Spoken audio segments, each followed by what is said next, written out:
Ada 4 teori yang menjelaskannya. Sebelum Islam masuk ke Indonesia yang saat itu masih dikenal dengan Nusantara, masyarakat menganut kepercayaan Hindu dan Buddha. Tak heran jika saat ini banyak dijumpai tempat ibadah dengan akulturasi kebudayaan tersebut. 4 teori masuknya Islam ke Indonesia. Dikutip dari buku Sejarah Islam Nusantara karya Riza Mahizid, bahwa beberapa ahli sejarah menyatakan bahwa terdapat sejumlah teori yang menyatakan tentang masuknya Islam ke Indonesia. 1. Teori Gujarat. Teori yang dikembangkan oleh Snoukhur Gronje ini mengusulkan bahwa Islam masuk ke Indonesia melalui hubungan perdagangan dengan Gujarat, India.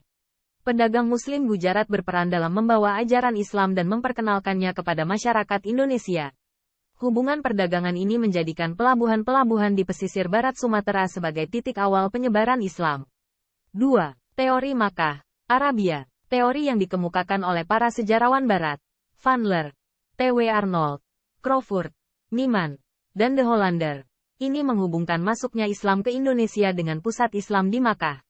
Melalui para jemaah haji dan peziarah, ajaran Islam dapat tersebar ke berbagai wilayah, termasuk Indonesia.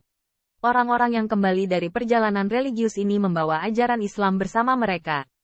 Teori Persia. Teori yang dibangun oleh P.A. Hussein Jajadiningrat ini fokus pada peran Persia dalam membawa Islam ke Indonesia.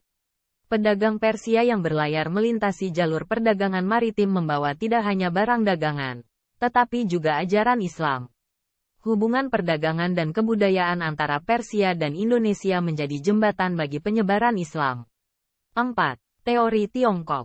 Teori yang dikembangkan oleh Hamka dan Kong Yuanzi, sejarawan Tionghoa, ini melihat peran pedagang Muslim dari Tiongkok dalam menyebarkan Islam ke Indonesia.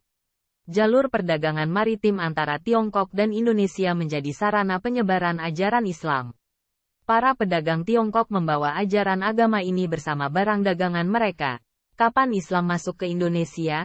Dikutip dari sumber buku yang sama, bahwa terdapat 3 teori yang menjadi perdebatan mengenai waktu Islam pertama kali masuk ke Indonesia.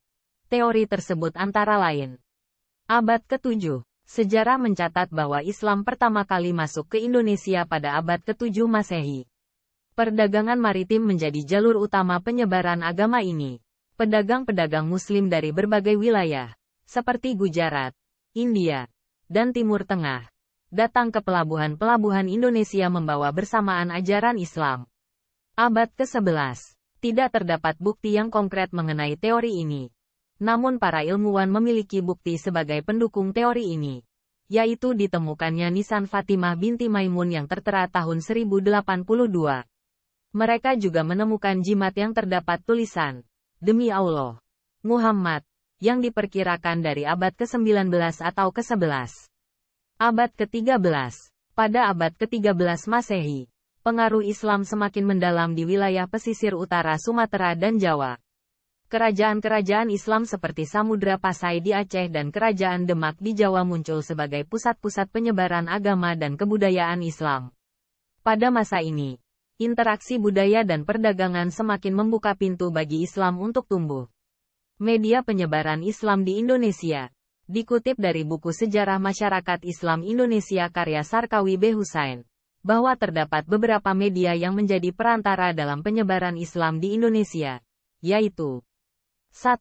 Perdagangan. Perdagangan maritim menjadi salah satu jalur utama penyebaran Islam di Indonesia. Para pedagang Muslim dari berbagai wilayah membawa ajaran agama ini bersama barang dagangan mereka. Melalui interaksi perdagangan, ajaran Islam dikenalkan kepada masyarakat setempat. 2. Perkawinan. Perkawinan lintas agama juga menjadi media penyebaran Islam. Ketika pasangan dari berbagai latar belakang agama menikah, seringkali salah satu pihak akan memeluk agama Islam, memungkinkan penyebaran ajaran Islam melalui keluarga dan generasi berikutnya. 3. Tasawuf. Tasawuf memiliki pengaruh yang kuat dalam penyebaran Islam di Indonesia, melalui praktik-praktik keagamaan yang mendalamkan dimensi spiritual. Ajaran tasawuf memengaruhi dan menyatu dengan budaya lokal, menghasilkan tradisi keagamaan dan spiritualitas yang khas. 4. Pendidikan. Model pendidikan pada masa itu adalah pendidikan langgar dan pesantren. Pesantren menjadi tempat berkembangnya pemahaman agama Islam. Para santri diajarkan tentang ajaran-ajaran Islam, hukum-hukumnya, serta praktik ibadah. Pesantren menjadi wadah bagi pemahaman agama yang lebih mendalam dan tradisi keilmuan Islam. 5. Kesenian. Seni dan budaya Indonesia memiliki pengaruh besar dalam penyebaran Islam.